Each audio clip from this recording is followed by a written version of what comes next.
महाराष्ट्री स्वामी वारी नमस्करिस्तू कल्याण प्रथम वार्षिक महोत्सव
ఇది తనాయస్తాయంటే తండ్రి కాదు కలిసేది తండ్రి పైన అంటే తండ్రి తాత సీతాన ఆమె అన్నవారు అలాగే కన్యాదానంలో కూర్చున్నటువంటి దంపతుల యొక్క పుట్టబోయే వారికి కూడా అంటే తండ్రికి ఎవరైతే కన్యాదానం చేస్తున్న అమ్మాయి ఇంటికి ఆ కన్యాదానం ఎవరైతే పెట్టి మీద దానం చేస్తున్నారో వారికి పిల్లాడికి మనవడికి ఆమె ఉన్నటువంటి 7 తరాలు వస్తాయి.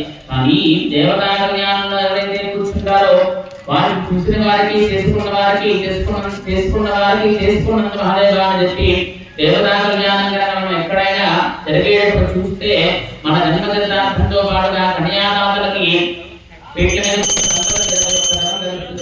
కూర్చున్నటువంటి వారు ఆ పైన ఉన్నటువంటి పదతరాల వారు తర్వాత పుట్టబోయేటువంటి పదతరాలకి ఏకవంశ దశ పూర్వేషాం దశ అపదేశాం ఇటువంటి పుణ్యమయ్యా అంటే లెక్కతో కొలవలేనటువంటి ఉందంట. ఈ కన్యాదానం ఎంత గొప్పది అంటే చిన్న బంగారు కొండ దానం చేస్తేనే విశేషం. అటువంటి ఒక బంగారు కొండ దానం చేసినా దీనికి 1000 కోట్లు గోవులు చేసినా 1000 కోట్లు గోవులను దానం చేసినా ఈ కన్యాదానంతో సమానం కాదు. అంతేనా ఈ మొత్తం ఈ 4 పక్కల ఉన్నటువంటి గోవిందా దానం చేసినా దీనిలో కన్యాదానంలో విశేషమైనటువంటి ఘట్టం మంగళ సూత్రాన్ని ఆరాధన చేసి అమ్మవారి ధరలో ధరింపజేసేటువంటి సూత్రాన్ని మనం చూడడం మన జన్మ చేసుకునేటువంటి పుణ్యఫలం. అటువంటి పుణ్యఫలాన్ని ఇచ్చేటువంటి సూత్రాలను అందరికీ కూడా చూపిస్తున్నారు. అహో ఈ మానవ శరీరంతో ఉండి ఆ కన్నులతో నా యొక్క సూత్రాలను చూడడమే మహాభాగ్యం. అటువంటి ప్రజాంలో పాల్గొన్నామంటే మన జన్మ చరితార్థం అటువంటి విశేషమైనటువంటి మంగళవారం నాడు విశేషమైనటువంటి స్వామికి సర్వదా స్వామివారి